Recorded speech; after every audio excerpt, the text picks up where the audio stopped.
Merci Lauriane.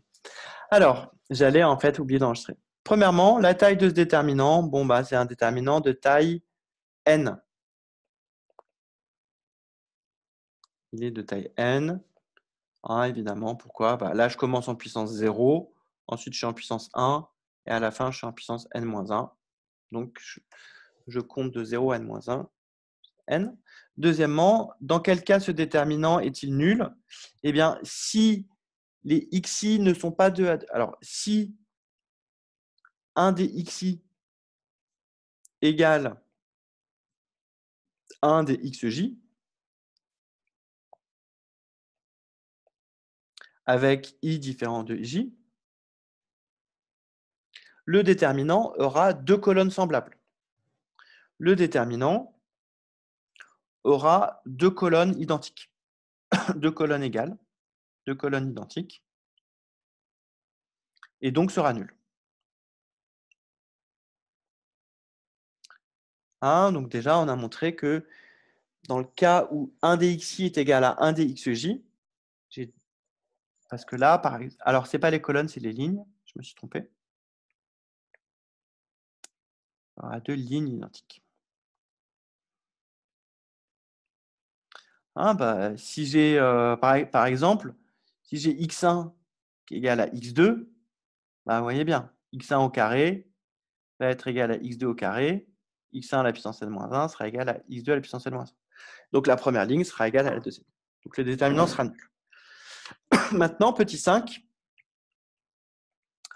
on va utiliser une astuce ultra classique pour calculer le déterminant. C'est la méthode qui est proposée dans le DM. Ici, cet exercice, il est original parce qu'il propose deux autres méthodes, mais qui sont plus compliquées en fait. Astuce ultra classique, on a introduit un polynôme. On pose P, ça va être le déterminant de Van der Monde, mais où j'ai mis du x, grand X indéterminé en dernière ligne. Donc là, j'ai mon 1, x1, x1 carré jusqu'à x1 puissance n-1. C'est la première ligne. La deuxième ligne, j'ai 1, x2, x2 au carré, x2 à la puissance n-1, etc. Jusqu'à... Ici, je vais faire une petite astuce, c'est j'oublie x puissance xn et je vais jusqu'à n-1. Ensuite, je mets xn-1 au carré, etc. Et je vais jusqu'à xn-1 en puissance n-1. Et enfin, l'astuce de Van der Monde, c'est en dernière ligne, je mets des polynômes.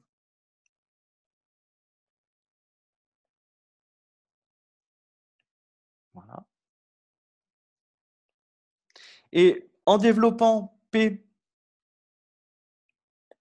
ça c'est l'astuce, en développant P,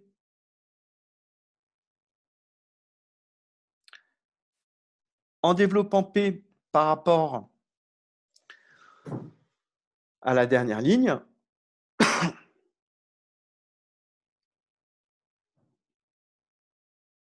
eh bien, on voit que P est un polynôme de degré au plus n-1.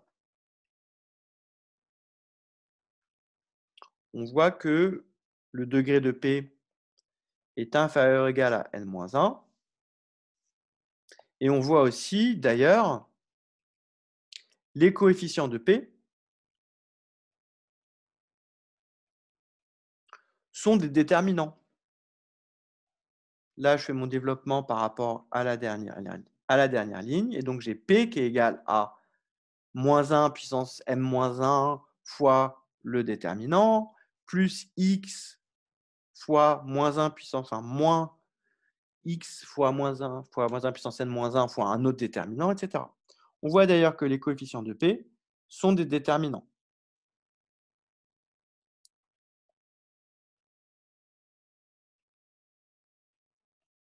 Et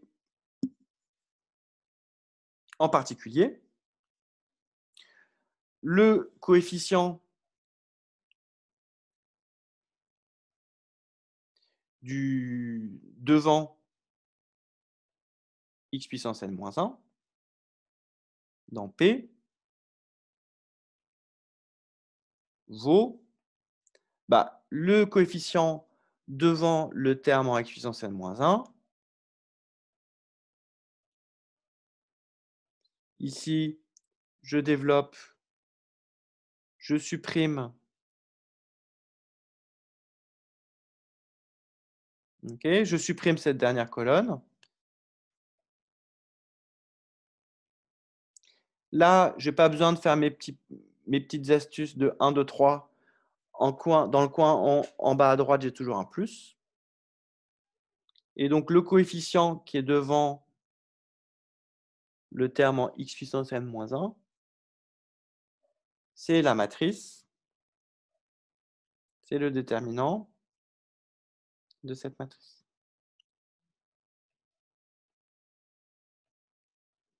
Le déterminant de cette matrice.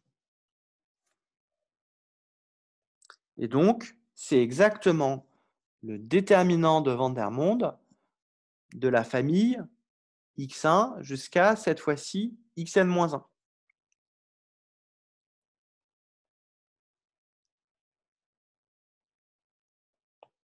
D'accord?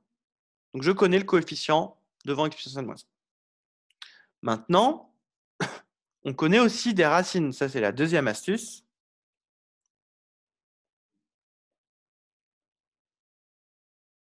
C'est qu'on connaît des racines de P.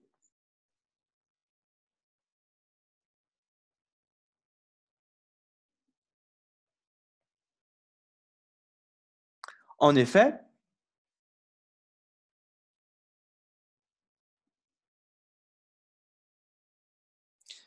P de x1, c'est égal à quoi? P de x1, c'est égal au déterminant de la matrice 1, dont la première ligne est 1, x1, x1 au carré, x1 puissance n-1. Après, je vais utiliser la méthode de Martin. C'est l'étoile.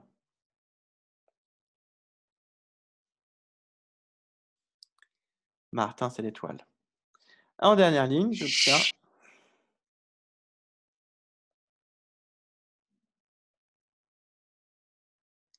j'essaierai de plus trop parler d'étoiles jusqu'à la fin de l'année, pour pas trop spoiler. Et donc, je mets que des étoiles. Voilà. Bon, tu vois bien, Martin, qu'on obtient 2 fois la même ligne. Peu importe ce qui se passe entre les deux, ça vaut 0. Et évidemment, de même,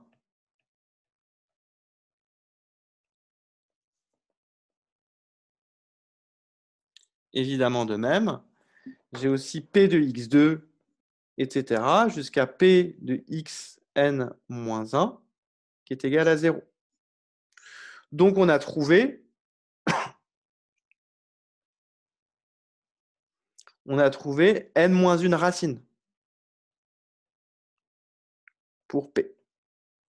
Et pourquoi n-1? Alors, c'est là que je vais faire maintenant, je vais devoir faire une petite hypothèse. On ne peut pas trouver n-1 racine. Alors, ici, si les x1, etc., xn ne sont pas 2 à 2 distincts,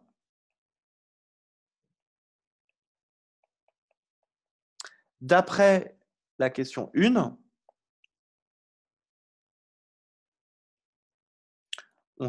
d'après la question 2, on sait que, et puis d'après le calcul qu'on vient de faire, que dans ce cas-là, le déterminant de Vandermonde vaut 0. Pourquoi? Parce que j'ai 2 fois la même ligne. Donc, dorénavant, on suppose les xi 2 à 2 distincts. Dorénavant, on suppose que les xi sont 2 à 2 distincts. À quoi ça va me servir, ça? Ça va me servir à avoir n-1 racine distincte. Donc, on connaît n-1 racine distincte de P.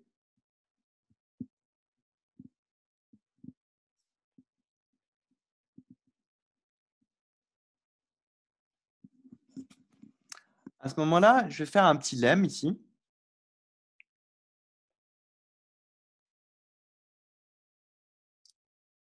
Lemme. Je vais prendre P, un polynôme appartenant à K crochet X. Bon, N, je vais prendre un entier supérieur ou égal à 1. Je vais supposer que le degré de P est inférieur ou égal à N. Alors du coup, je vais appeler P. Le degré de P, je vais le prendre inférieur ou égal à P. Je vais prendre P, un entier supérieur ou égal à 1. Et je vais prendre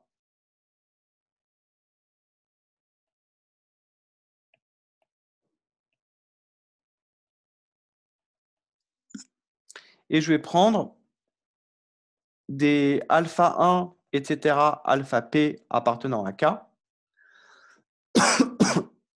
2 à 2 distinctes, les racines de P.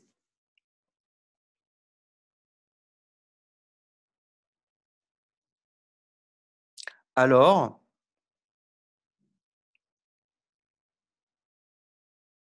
il existe lambda appartenant à K tel que P s'écrive lambda fois le produit I égale 1 à P des X moins alpha I.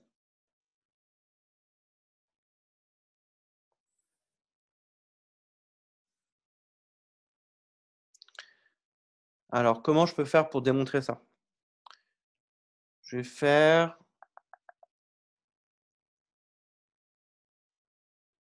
Vous voulez une démo facile ou une démo pas facile? Monsieur, c'est pas du cours, ça? C'est pas avec les polynômes scindés, ce qu'on a dans le cours. Dans le cours, tu vas avoir égal P. Ah, Ah, ok, d'accord. Eh ouais. C'est embêtant, mais je vous fais. Vu que vous connaissez bien le truc avec inférieur égal, je vais le faire. Du coup, je vais faire la démo facile. Eh bien, je distingue deux cas. Si le degré de P est égal à P, c'est du court. Effectivement. Si mon polynôme est de degré P et que je connais P racines distinctes, je connais P entièrement. C'est le coefficient dominant fois les produits des x moins lambda i. Et si le degré de P est strictement plus petit que P, comment je vais faire à ce moment-là? Prenez la parole.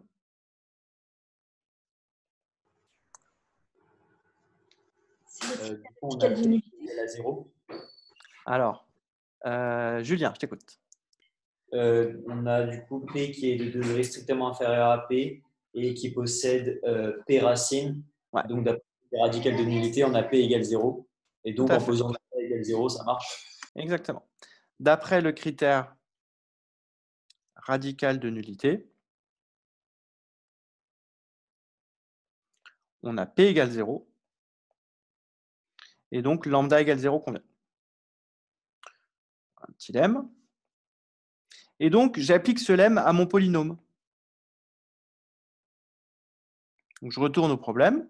Soit donc lambda appartenant à K, tel que mon polynôme P s'écrive lambda fois le produit de I égale 1 à n-1 des x moins AI. Non, c'est x. Okay. Puisque je sais que x1, etc., xn-1 sont des racines distinctes, et je sais que mon polynôme est de degré au plus n-1. Donc c'est ça. Et en développant le produit, qu'est-ce qu'on remarque? On remarque que lambda est exactement le coefficient devant x puissance n-1.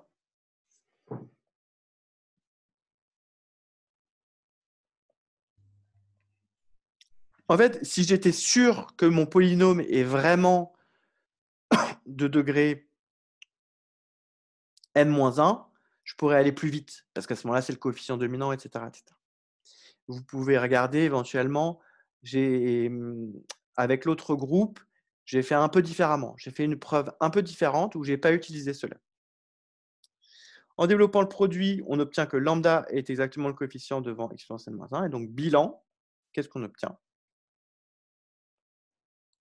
On obtient que P est égal au déterminant de Vandermonde en xn-1 fois le produit i variant de 1 à n-1 de x moins xi.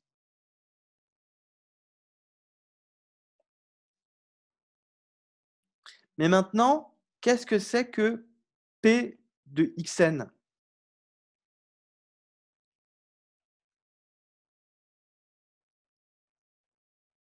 Gabriel, c'est égal à quoi P de xn? C'est égal à V de x1, xn. Exactement. P de xn, c'est exactement le déterminant de Vandermonde de x1, xn. Et donc, bilan, on obtient quoi? On obtient que le déterminant de Vandermonde de x1 à xn est égal au déterminant de Vandermonde de x1 jusqu'à xn-1 fois le produit de i égale 1 à n-1 de xn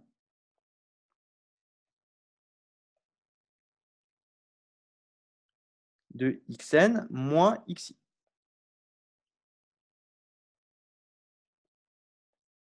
Donc, j'ai obtenu une relation de récurrence.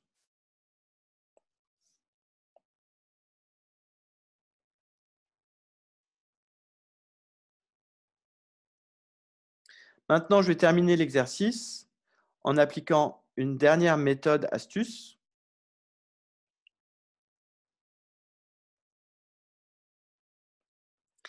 J'attaque cette relation de récurrence par le bas.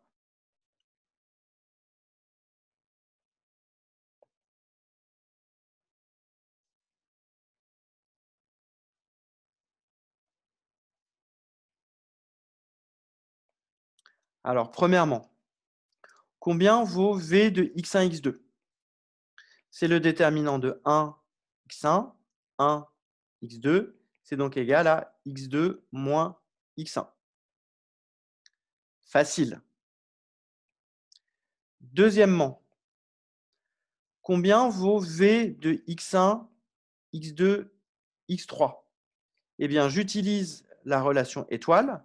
C'est égal à V de x1, x2 fois le produit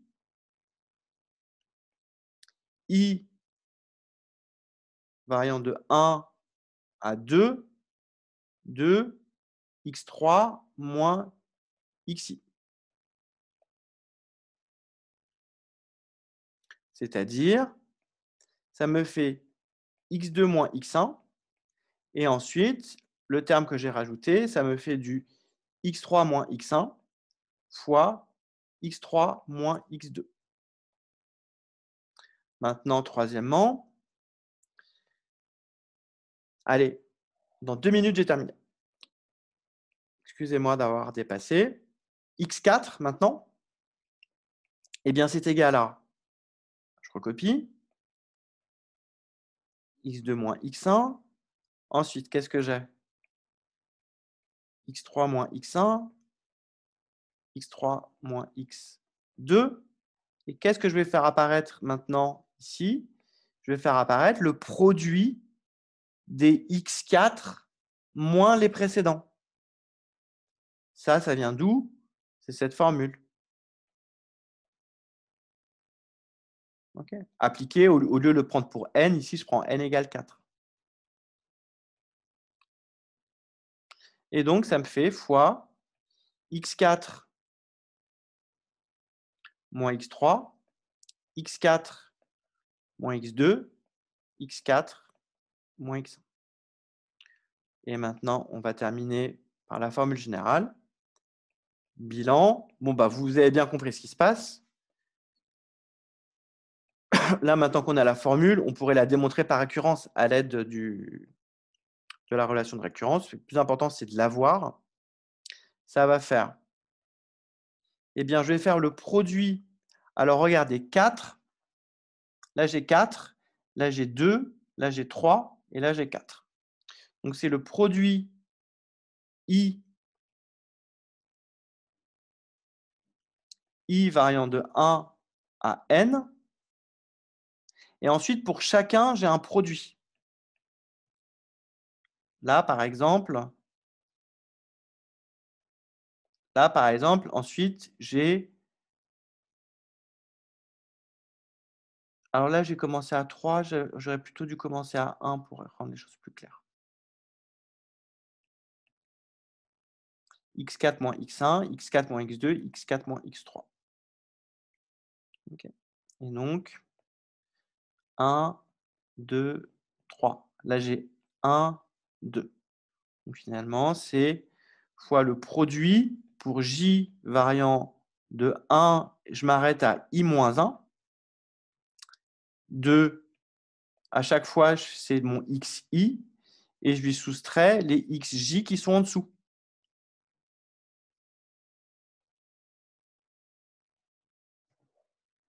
Okay. Maintenant, je vais utiliser une dernière astuce, une dernière méthode de fusion des doubles sommes. Bon, c'est quelque chose que je vous ai appris en début d'année. On va le faire avec les produits. Méthode de fusion des doubles sommes. Qu'est-ce que j'obtiens? Là, ça me donne que J est plus petit que 1 et plus petit que I-1. Et là, ça me donne quoi? Ça me donne que I est compris entre 1 et n. Et je vais fusionner ça. Là, astuce, je le réécris J strictement plus petit que I. Et ensuite, lui, je le prends et je le mets là. Et ça y est, j'ai trouvé ma double somme. Et donc, la formule, c'est que le déterminant de Van der Monde de x1, xn est égal au produit pour j strictement plus petit que i, compris entre 1 et n, et je fais le plus grand moins les plus petits. xj moins les autres racines d'avant. Et voilà, c'est ça, le déterminant de Van der Monde. Voilà. On se retrouve tout à l'heure pour l'informatique. On continuera les bases de données. Si vous avez des questions, je reste disponible. Monsieur, ce ne serait pas xi moins xj, parce que i, c'est le plus grand? Ouais, tout à fait.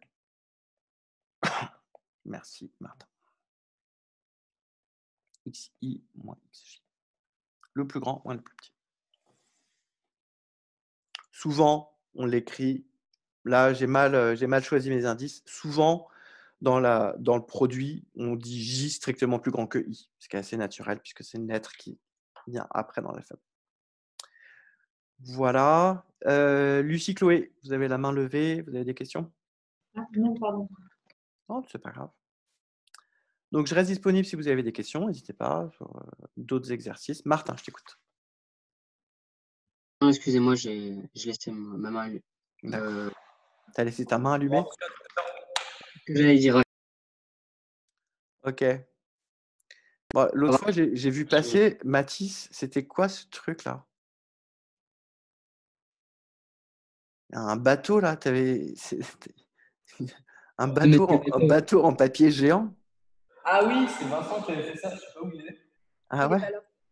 Et oui, il a collé genre 32 feuilles, je crois. Enfin, ça a 32 feuilles A4. D'accord, ok. C'est son projet TIPE? Non, je crois pas. Il avait envie de faire ça. Un projet quelconque. Un projet quelconque. Ok. Voilà. Bon, bah, si vous n'avez pas de questions. Oui, pareil. Michel, Ryan, vous avez des questions? Ah non, non. Merci beaucoup pour le cours. Ok, pas de problème. Bon, bah, je vous retrouve tout à l'heure pour l'informatique. Bon appétit. Merci beaucoup, monsieur. Au revoir. Bon appétit. Au revoir. Monsieur. Monsieur.